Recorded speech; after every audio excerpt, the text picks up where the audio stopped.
Bandeko balandi ya Kilongo TV mbote na biso mbote mingi nazala na esenga okutana na bino à travers émission na biso Kilongo TV mingi à travers émission oyo tobengaka télé surprise émission tokendaka epai baye baza na difficulté epai baye bazangi tokendaka na baorphelinat tokendaka na bahôpitaux kosunga badémini tokendaka na bahomme de vieillard komona bavieillard to mpe koluka kosunga baveuve ndenge makomi elobi soki ozali na possibilité ya kosunga mutu moko kopima ye yango te totangi na Jacques chapitre 1er 27 Bible elobi na biso la religion pure sans tache devant Dieu consiste à visiter les orphelins et les veuves dans leurs afflictions et orphelin oyo atendre loboko orphelin oyo aza na pinzoli na miso orphelin oyo azoluka lisungi na yo soki makoki ezali pesa ye yango.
Mesdames, Messieurs, très chers internautes, vous qui aimez l'émission Télé Surprise, aujourd'hui on est venu surprendre nos amis de l'orphelinat La Compassion à Bumbu et on a apporté les peu que nous avions là, le temps pour nous de parler avec et de voir comment ça se passe ici. On est là avec Pasteur Kossi ainsi que toute la fondation Rabbi Mavinga. Fondation Rabbi Mavinga, Amour et Compassion, vous savez, on dit et nous devons aller vers les démunis, vers les orphelins, vers le veuve, vers le vieillard, pour leur apporter notre compassion. Pensez à ces enfants, pensez à ces démunis, ça fait du bien. On est donc là à Bumbu, faisant La Compassion. Suivant.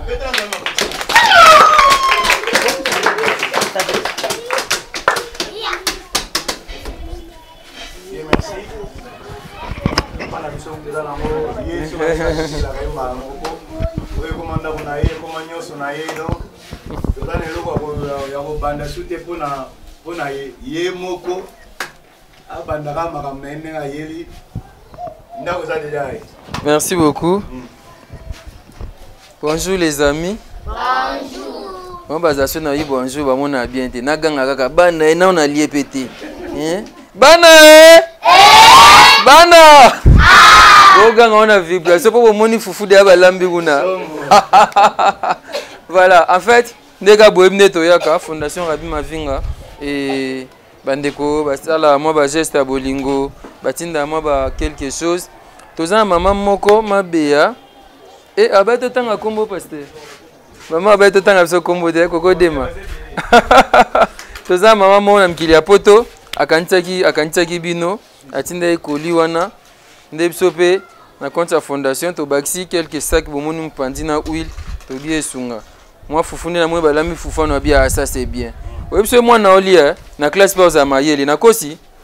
Na beau répondre bien. Na classe aux amayeli, na kosi? Moi, na so azolia bien, aux appels ma classe, na kosi? Na mona publicité, momo amoko aliaka bien, abete mningane ka, uboye bien ouais. Pour anini, pour aliaka bien.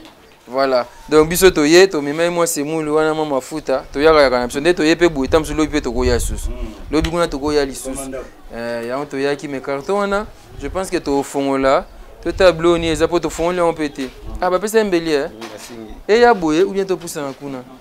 Ya boye pasteur ko si carton ko ya boye to mona bande ko mtema lo batamtema lam na basilité. Na Bible bazaki ba les bons samaritains banani ba Joseph d'Arimathée, batamtema lamba zake belé. Moi si moi pe basenga ke pe mai angaza mtema mabe tant bateye abongwa na ye. Bato bakanta ba bitike bazali. Bongo te? To fongola to fongola te. To fongola. Ah to fongola to ta so ezani no mona kaka o bombe. Bombi bo sepela nango? Bino bo sepela nini? Bilamba olata? Ah, na minerval. Bon, na quatrième minerval les ça. Et non, yom deux spécialistes au fond là, au fond là non. Tout ça ça pasteur musali belé oui. Pasteur tika ino au fond. Voilà. Maman comment combiner awa.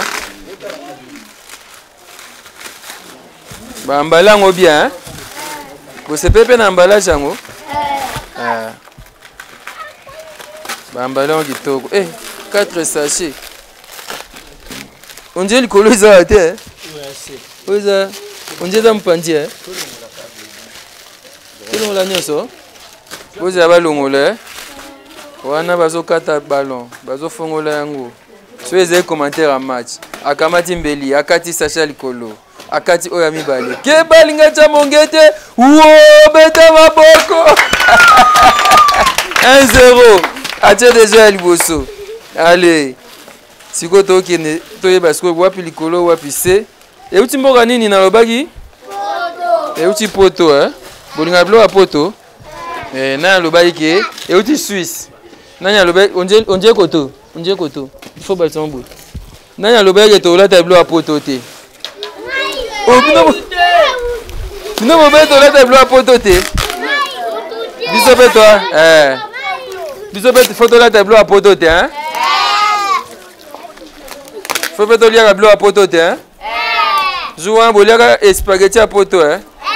Bolier à nini? Spaghetti à poto. À beauté, ma beauté là, des blogs, ça. Waouh, on a Kati, tout le monde est à haut. Oh, nini? Qu'est-ce a po? Malembe. Oh, nini? Qu'est-ce a po? Oh, Zaninho. Il y a un bébé. Avanti, c'est bien. Biberon bébé. Nini? Biberon. Comment on dit Nini? Biberon. On va Nini? Il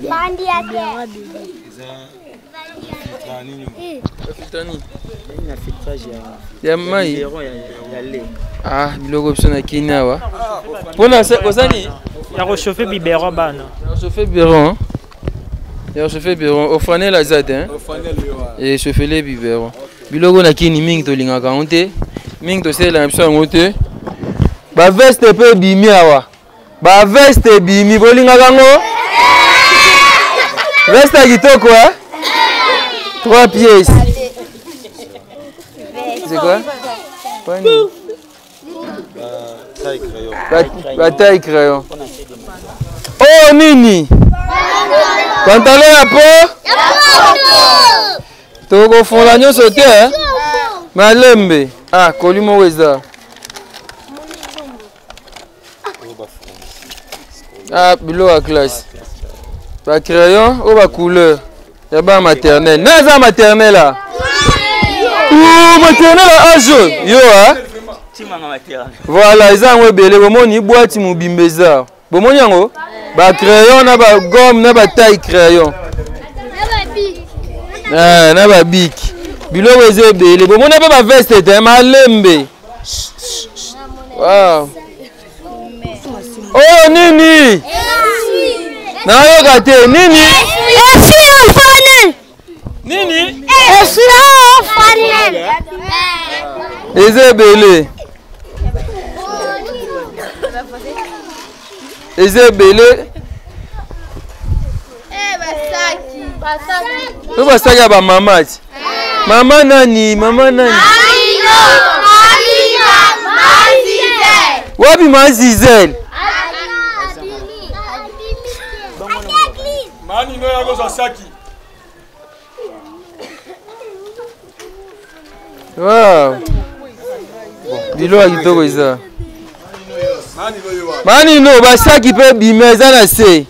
Tala yango oyo. Kitoko to kitoko te. Kitoko. Pantalo oyo kitoko to kitoko te. Kitoko.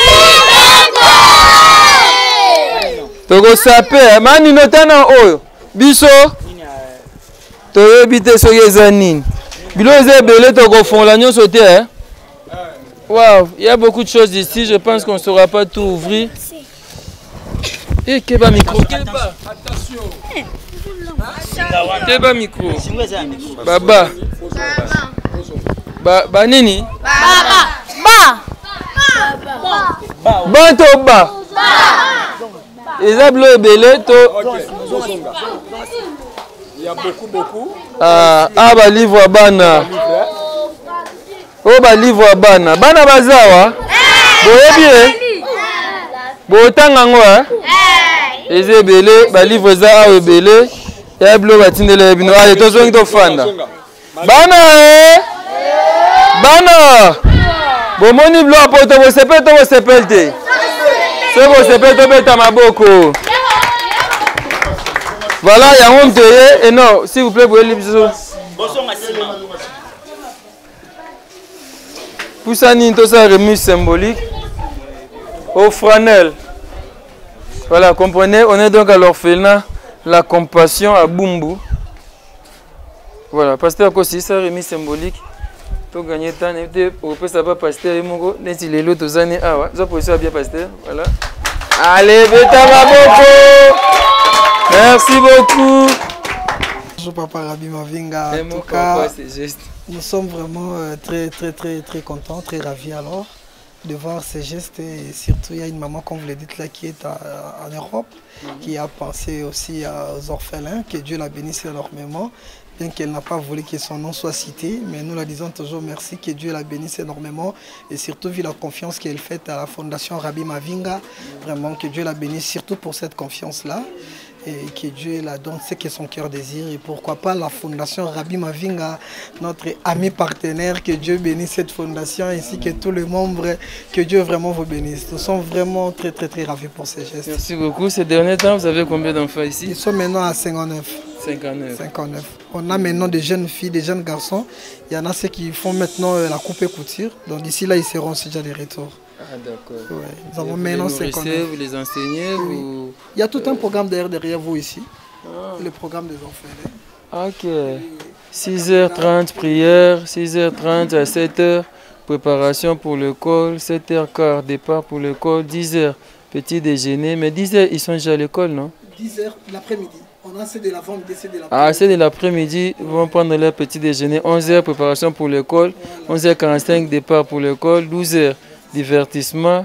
Après-midi, 16h. Bon, il y a un grand programme ici. Je pense que vous avez vu ça avec Coco Dema. Merci, vous avez dit 59. 59 enfants, c'est pas facile. Le bébé s'appelle encore Bébé au Franel. Ils sont à deux, l'autre même est à l'hôpital. Ah, il est malade? Il est malade. Il y avait diminution de sang, perte de sang, diminution. Et aujourd'hui, c'est son 3e jour à l'hôpital. Dieu fera grâce. Et vous avez vu ce qu'on a apporté. Vraiment, c'est la joie. Merci pour ça. Je ne sais pas si quelqu'un d'autre va ajouter un mot. Oui, ils sont là. Nous sommes très ravis avec ces gestes. Et cela nous touche vraiment droit au cœur. Il n'y a pas tellement de gens, à l'heure où nous parlons, qui pensent à des actes pareils. Nous croyons du moins, c'est une attention tellement focalisée vers nos enfants. Ce que je dirais davantage, c'est que il y a une crédibilité dans le sens, la Fondation Rabbi Mavinga nous tient toujours au point. Lorsqu'ils reçoivent de loin les histoires qui arrivent, leur fondation, ils nous mettent toujours en priorité. Cela, je dirais, à haute voix, c'est une crédibilité de leur part. Nous constatons cela. Vous voyez à peine, ils ont reçu le colis, c'est déchiré à notre face ici et à la vie de tout le monde. Ils n'ont pas déchiré, ils n'ont pas ouvert ça de loin pour nous apporter seulement les histoires. C'est-à-dire, de leur part, ils ne se contentent pas de ces histoires, ils font que les gestes vers nous. Que Dieu les bénisse. Et nous avons aujourd'hui la rareté des personnes de bon cœur, de bon sens, d'amour, juste et vraiment proprement défini. Cela nous touche vraiment droit au cœur. Faire des actes pareils, ce n'est pas facile. Il le reçoit comme un pont pour nous. Il est pour une porte, une clé à la fois pour nous faire arriver cette histoire pour l'intérêt de nos enfants ici. Je dirais grandement merci à la Fondation Rabbi Mavinga. Vous qui êtes de loin, croyez-nous, nous sommes dans un grand champ. Nous construisons les avenirs de ces enfants ici. Et ce sont des grands talents, des grandes personnalités, des grandes personnes, des futurs radiés qui sont en face de nous, que nous investissons. Demain après demain, Dieu nous bénira. Pourquoi? Parce que ces enfants reçoivent de vous toute votre énergie. Quand vous donnez de l'argent, des biens, des moyens, ce n'est pas de l'argent que vous nous donnez, c'est la vie que vous remettez. Parce que gagner cet argent ici que vous remettez, vous mettez à l'action, c'est le sacrifice, le risque de la vie pour atteindre cet argent. Tout ça, vous le mettez en bloc pour l'exprimer juste par un seul geste d'amour. Que Dieu, le très haut, que vous croyez aussi, vous bénisse énormément. Je vous dirai un grand merci. Merci beaucoup. Merci beaucoup. Maintenant, je vais parler avec les enfants. Nanya Koloba. Yokomona. Timothée. Timothée Lobini. Jamba pambo la bina bakse la bino ezangi volele atema boke kakabina te babia bina na ba ona saduka bina na buta mona bina te ba pata le funga ma. Etela Timothée maboko. Yokomona. Telema. Comment on a? Ngakombe nga Christian. Christian Obini. La Bible pour la bino Jamba bakse la bino ezangi. Oh Christian fier rebelle vous. Le va. Jamba pambo la bina bakse la bina ezangi le atema boka kakabina na saluka bina butamu na mauto. Papa le funga bien mbongo na sikame zana ndako na baute kufanya. Betela Christian maboko. Tema kama ina ngai. Comment on a? Falvi. Nani? Falvi. Olobini. Mama pambo la banga bakse bango ozai. Bale la tu boka kakabanga ba benga bana bango nyo kokabanga na butamu na mauto so na sun tukana mapa. Wapi mamu ajipeni. Allez, mamu wetu. Wetwa Bisi wewa. Bimpa Wambachi. ngamba nunkeyu Zambia abenge sharabi mazinga matubans ba pete ide babo kwelma 50 ba batutumili bintu bya kujo nzamba babangesha ba jili bikengene ka ba jili to byas business jishinga zamba ava convagila Mamjina je wangani. Jinjani Hortense. Hortense wempa tukapen. Chika kananga. Wewe jumana kananga. Ah. Pesa jila ya buni mamuani. Tobetelie maboko. Mujibu tumpu. Mianda ya kala ki ya lelu to. Pasteur Kosi. S'il vous plaît. Pasteur Kosi, ça dépend sur le bachilubo lobi na yo. Wetu. Wetu tatu. Muipa. Pesa jila ya buni wambachi. To. Vraiment. Voilà, un mot par rapport à ça, ça fait du bien comme merci ça. Merci Papa Rabi, merci na Pasteur Moïse, pe Pasteur Nyonso Bazan entouré na Pasteur Moïse, na Fondation La Compassion. Orphelinat La Compassion plutôt. La Compassion. Biso Fondation Rabi Mavinga, tu as un geste d'amour, carton et utaki na mboka ya Suisse. Et moi comme maman, atatobi maman Béa, poste notre na bisoté, et utaki na mboka Suisse ne yaki. Tu as un geste d'amour ndenge le et Fondation Rabi Mavinga pe ezanga été côté le boko pona bana na biso baleki na biso on baka en réalité baza orphelin mais en vérité baza na papa il s'appelle Jésus-Christ de Nazareth. Donc en réalité ba parents na ba kofa mais en vérité ils ont un papa moko za un père responsable il s'appelle Jésus-Christ de Nazareth ndazo za soin na bango yango moni papa wana lokola za na batebele a simbaka mitema bato poke bana na biso bazanga ko liete bazanga ko melate. Donc c'est ça Papa Rabi. Merci pour ça. Et koko de mesenga to umelavement awate to ekaka bébé oyo kombo na ye au Franel, au frère. Anna 6 mois. Il y a un hôpital. Mais bébé au communé au Franel, Coco Dema, il y a un oboué.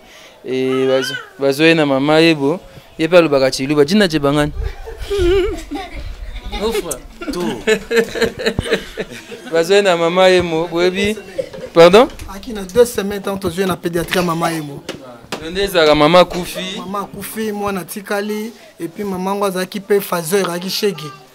Donc grâce à ça qui était ko lukoye ba papa to maman pour no bomba ko garder moi na famille en ba ki obenga biso batikela biso mwana. Nzambe mtapesa ka. Nzambe pesi yeza santé malamu mususu pa zame azobela. Nzambe asunga ka ke ben. Tozaki awa na orphelinat la compassion wa pesika to ko visiter ba na biso ba leki na biso bande ko na biso des pasteurs auti ko lobawa.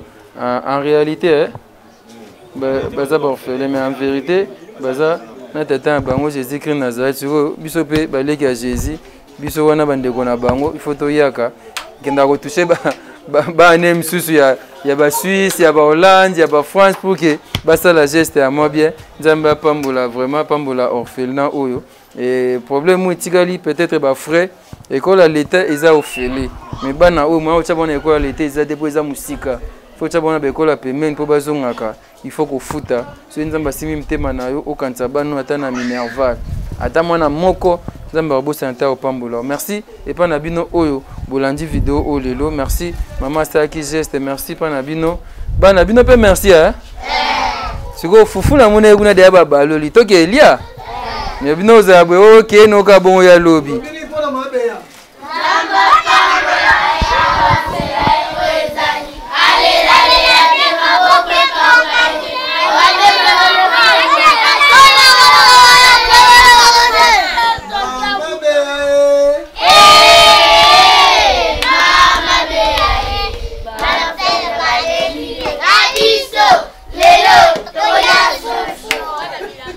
Merci beaucoup. Et bien voilà, c'est parti que nous mettons un point final à ce reportage.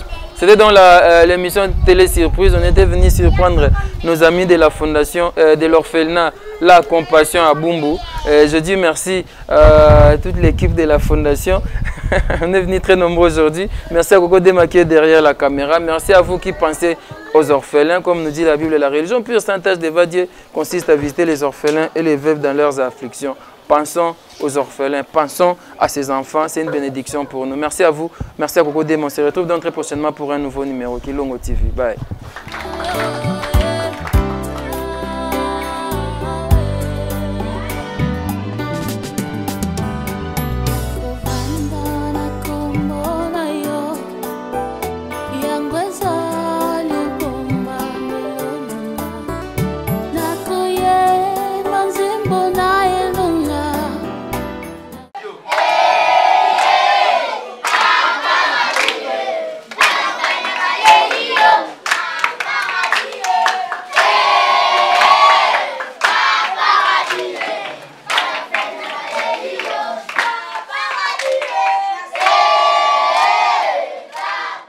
Bandeko balandi ya Kilongo TV mbote na biso mbote mingi nazala na esenga okutana na bino à travers émission na biso Kilongo TV mingi à travers émission oyo tobengaka Télé Surprise émission tokendaka epai baye baza na difficulté epai baye bazangi tokendaka na baorphelinat tokendaka na bahôpitaux kosunga badémini et tokendaka na bahomme de vieillard komona bavieillard to mpe koluka kosunga baveuve ndenge makomi elobi soki ozali na possibilité ya kosunga mutu moko kopima ye yango te totangi na Jacques chapitre 1er 27 Bible elobi na biso la religion pure sans tache devant Dieu consiste à visiter les orphelins et les veuves dans leurs afflictions et orphelin oyo atendre loboko orphelin oyo aza na pinzoli na miso orphelin oyo azoluka lisungi na yo soki makoki ezali pesa ye yango